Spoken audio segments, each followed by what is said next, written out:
been this glad to see the sunrise. I had a couple of hours to get to the coal mine.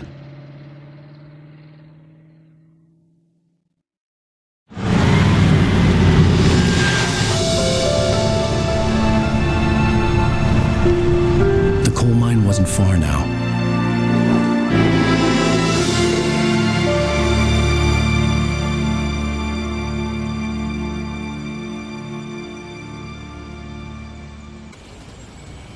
Today, I would meet the kidnapper, and he would give me Alice. I wouldn't give him any other choice.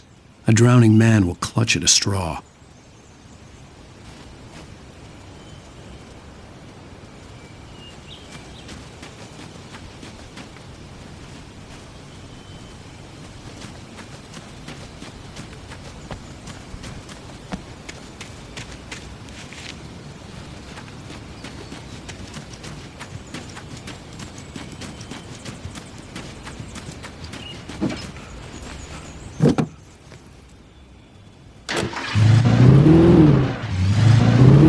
Little by little, without realizing it, I'd come to believe that the story in the manuscript was coming true. The current of its narrative had taken me deeper and deeper into dark waters. Alice had been taken from me. Barry was probably in jail. I was a fugitive from the FBI. The whole world taken over by the dark presence was trying to destroy me. It all felt real, but it matched a textbook case of insanity. Even during daytime, I was being stalked. The bridge must have collapsed only moments after I'd crossed it.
This is Pat Main, and you're listening to KBF-FM. Folks, I want to apologize for kind of abandoning you to that looping music track last night, but I was detained.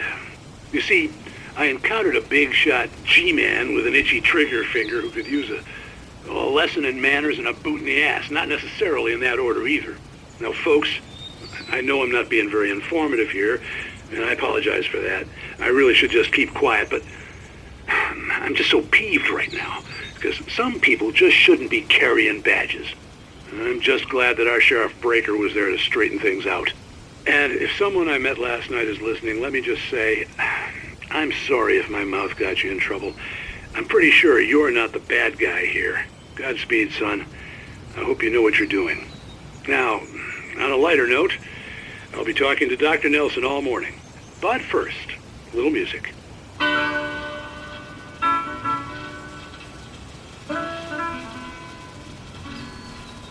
Nobody cares about me. Ain't even got a friend. Baby's gone and left me. When will my trouble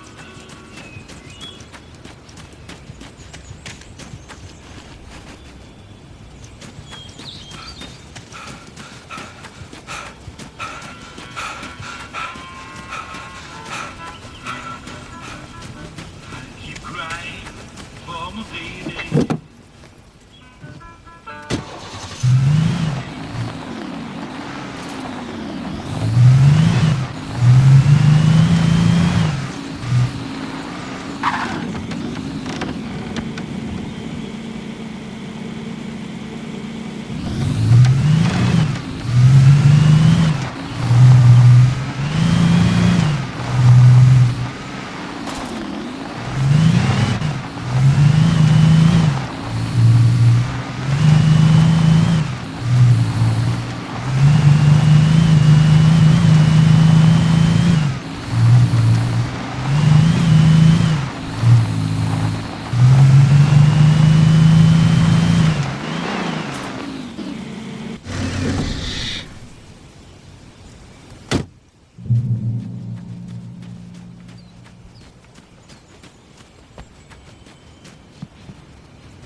Welcome back to KBF FM. Hope you enjoyed that tune.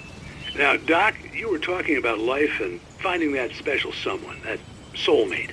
Well, you were talking about that. I was saying I don't buy it. Well, see, to me, that's strange, because I always pegged you as a hopeless romantic. You got me there, Pat. But I think love's where you look for it. And you need to do a lot of looking, sure. But the idea that there's that one special person out there for you, and if you miss that chance, it's gone forever and you're forever incomplete. I mean, isn't that depressing? Or heck, childish even? There's plenty of fish in the sea. And apparently a fisherman has a fishing analogy for everything, but what you're saying, isn't that a little harsh? Well, no. What I am saying is that your potential for finding that connection isn't limited to what's essentially a chance encounter. How is that harsh? Yeah, well, I guess that's a nice thought, but let me say something personal here. Okay. Now, well, I don't disagree with you exactly, but I can't really fit that together with what I feel, what I felt for someone, because she was the one. She was. And I let her drift away from me. Maybe I didn't put in the work, I don't know, but, well, since then, and it was a long time ago, but since then there hasn't been anyone, not like her. And I'm not saying I dwell on her or haven't moved on. I like my life. I'm not living in the past, but I do miss the way she completed me. You can't argue with the heart, Pat. I'm sorry, folks. I had kind of a scary experience last night, and let's just say it's shaken a few things loose.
For Mott, spying on the writer on the ferry had been a disappointment. His boss had made Wake out to be something special, but Mott hadn't been impressed. He'd gotten a good long look at the wife, though, and he liked what he saw. Mott had fantasized about goading Wake into a fight, but it hadn't happened. Still, he'd get his chance to see if the writer had anything in him. He'd been promised as much.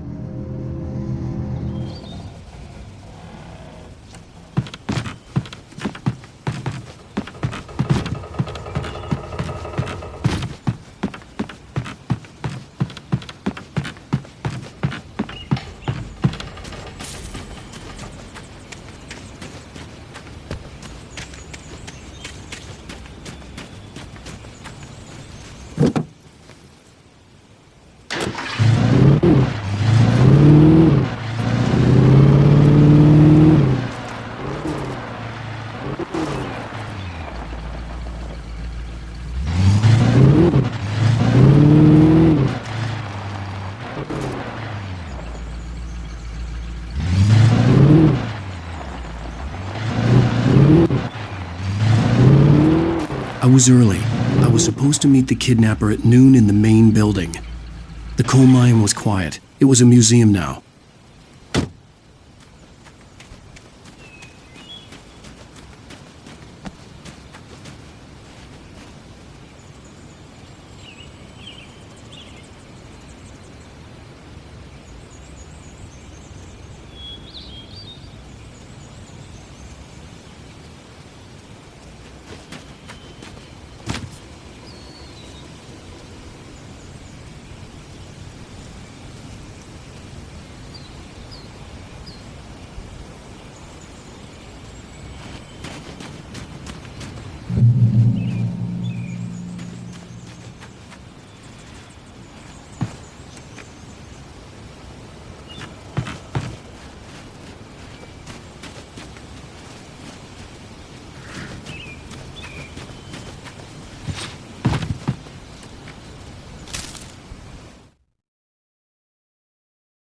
With Nightingale gone and the night wind blowing in through the broken studio window, Maine stared at Sarah.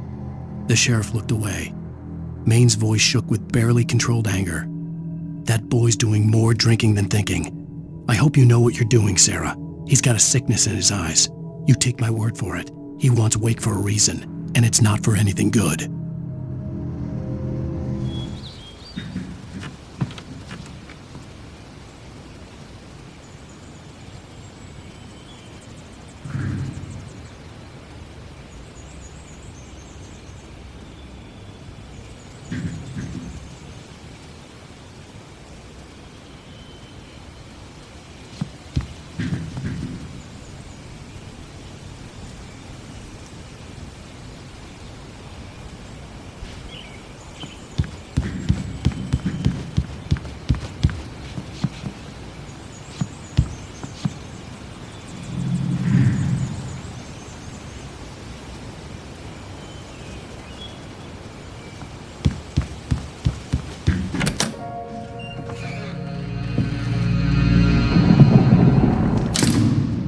I didn't want to go outside.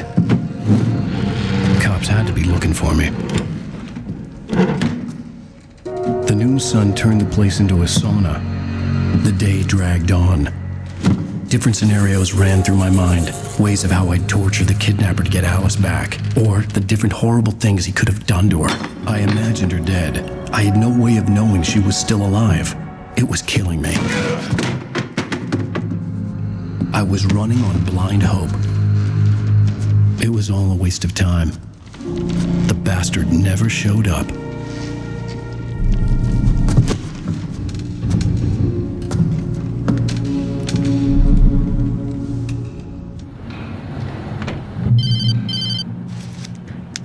Wake! Where the hell are you? Change of plans. You know where Mirror Peak is? It's a big mountain north of where you are. You follow the path from the mine, you can't miss it. There's a lookout point there. I'll be waiting. I'm through being jerked around by You you. want to see your wife alive? Because if you do, you better watch what you say to me. Do we understand each other? I want to talk to Alice. Yeah, and I want the manuscript. Don't keep me waiting, Wake. Hello? Hello? I'm gonna kill him! I had to get to Mirror Peak.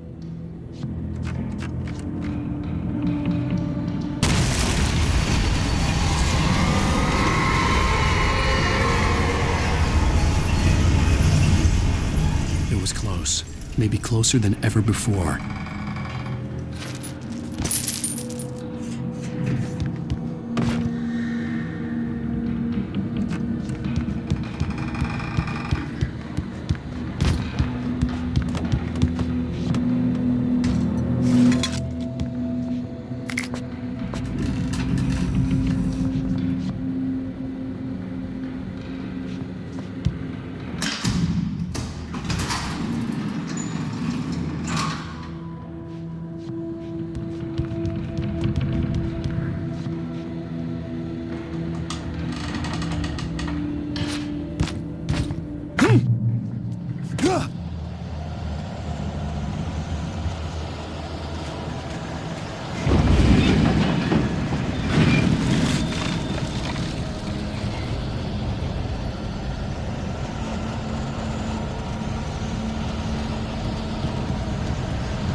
When Thomas Zane fell for Barbara Jagger, it happened fast. She was young, vibrant, and beautiful, full of life.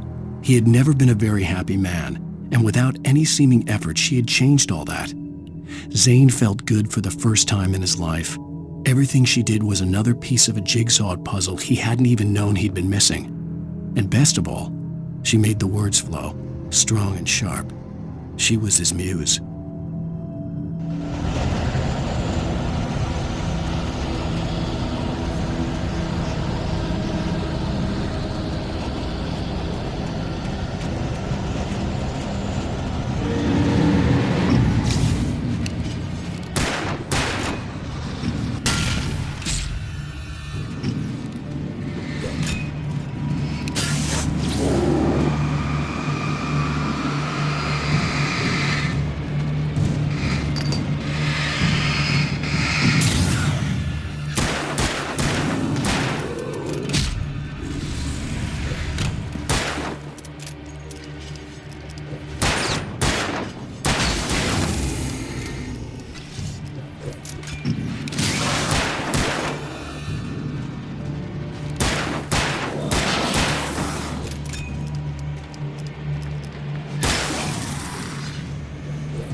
The only way to reach the hillside ahead was to go through the building. I had to find a way to avoid electrocution.